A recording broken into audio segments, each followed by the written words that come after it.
آپ کا جب دور تھا جو لوگ اٹھائے گئے ان کے بارے میں کیا جواب دیں گے؟ کون سے لوگ اٹھائے گئے؟ عمران ریاض خان کو اٹھایا گیا. میں نے کینیا کے پریزیڈنٹ کو 2 مرتبہ میں نے فون کیا. I'm talking about Imran Riyadh Khan, not میں عمران ریاض کی بات کر رہا ہوں. کینیا کا سوری وہ جو ہمارے جو شہید ہوئے جو ہمارے صحابی تھے ارشد شریف. ان کے بارے میں کینیا کے پریزیڈنٹ کو 2 مرتبہ میں نے خود فون I'm کیا. talking about Imran Riyadh Khan, not Arshad. Imran ریاض اگر اٹھا ہے تو مجھے آپ بتائیں. You were the prime minister. G You were the prime تو minister. بالکل میں اس سے میں انکاری نہیں ہوں بالکل کہ میں پرائم منسٹر نہیں. کدھر تھے وہ؟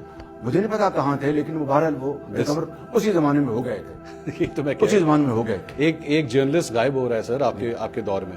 میرے زمانے میں تو ایک ہوا نا. ایک نہیں ہوا, لوگوں کو نوکریوں سے نکالا گیا. وہ واپس آ گئے. آپ نے دیکھا کس حالت میں آئے؟ وہ واپس آ گئے. آپ نے دیکھا؟ نہیں وہ تو اب آئے نا. He could not even speak properly. اس وقت وہ واپس آ گئے تھے. میرے زمانے میں واپس آ گئے تھے.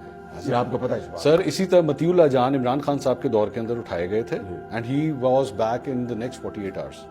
ٹھیک ہے, لیکن آپ کے دور میں اٹھایا ہوا بندہ جو ہے وہ 2 مہینے کے بعد جا کے واپس. اس کا مطلب کہ میں عمران خان جلدی چھوڑتا تھا, میں لیٹ چھوڑتا تھا. مجھے نہیں پتا. میں کہہ رہا ہوں کہ آپ ایکولس پہ آ گئے. میں یہ کہہ رہا ہوں. پوائنٹ یہ ہے کہ وہ شخص جو اپنے آپ کو اوتار سمجھتا تھا اور مساق مدینہ کی بات کرتا تھا, ریاست مدینہ کی بات کرتا تھا, وہ بدترین خائن نکلا. بدترین, اور اس نے اس ملک کو برباد کر دیا. اس ملک کی جو کروڑوں جو ہمارے نوجوان بچے اور بچیاں ہیں ان کو غلط راہ پر لگانے کی اس نے ایک بھیانک سازش کی. میں آپ سے آپ سے سوال کر رہا ہوں, آپ عمران خان پہ ڈال رہے ہیں. بیکاز ملک کی خرابی کس نے کی؟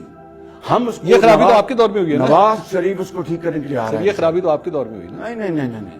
ہم نے جس ڈگر پہ پاکستان کو چھوڑا تھا 2018 میں, انشاءاللہ اس تباہی و بربادی کے بعد نواز شریف اس کو انشاءاللہ واپس ڈگر پہ لے کے آئے گا. بلاول بھٹو زرداری کا میں کل کا ایک بیان سن رہا تھا. یہ عمران خان صاحب کے حوالے سے عدت میں نکاح کا جو کیس ہے, انہوں نے کہا دس از ایبسولوٹلی ڈسگریسفل اینڈ وی کی ناٹ سپورٹ دس. آپ کا اس پہ کیا اسٹانس؟ میں اس بارے میں کچھ نہیں کہوں گا, یہ عدالت کا فیصلہ ہے. I will not. You will not condemn it. You will not interfere in this. یہ عدالت کا فیصلہ. I will not interfere. The reason I'm asking this is کہ یہ اتنے پرسنل لیول پہ چلا گیا ہے. جی. It was shameful. میں آپ کو absolutely shameful. آپ اس جج کا انٹرویو کریں.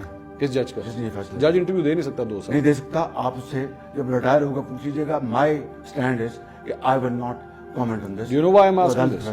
کیونکہ آپ کے اس حلقے سے جہاں پہ ہم یہ انٹرویو کر رہے ہیں, یہاں پہ جن صاحب کو آپ سپورٹ کر رہے ہیں وہ صاحب گواہی دینے گئے تھے اس کیس میں. اون چودھری. ہم سپورٹ نہیں کر رہے ہیں. اون چودھری کو سپورٹ نہیں کر رہے. سیٹ ایڈجسٹمنٹ ہے. وہی میں کہہ رہا ہوں نا. Seat adjustment. He is not fighting election on our symbol. وہ نواز شریف صاحب کی تصویر لگا رہا ہے پوسٹرز پہ. وہ اگر لگا رہا ہے تو اس سے پوچھیں. اچھا. یہ سیٹ ایڈجسٹمنٹ ہے, وہ اپنے وہ کر رہا ہے اپنے سمبل پہ. ایک بات. نمبر 2, مجھے یہ بتائیں پلیز, کیا جب مریم نواز کو جب اس کے والد کے سامنے جیل سے گرفتار کیا گیا اس کے بارے میں آپ کا کیا خیال ہے؟ غلط ہے. نمبر 2, میری بات سن لیں.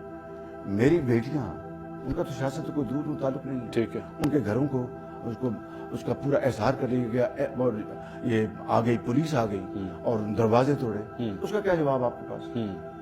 تو کہنے کا مقصد یہ ہے کہ ہمیں اس گندگی کو, یہ جو ہوئی ہے عمران خان کے زمانے, اس کو دفن کرنا ہے. مزید گندگی پھیلا کے نہیں, اس کو دفن کرنا ہے. یہ دفن کا اور ایک نیشنل ہمیں کنسنسس بنانا ہوگا. آؤ ماضی کی جو فاش غلطیاں ہوئی ہیں ان سے سبق سیکھیں اور مل کر اس پاکستانی قوم کو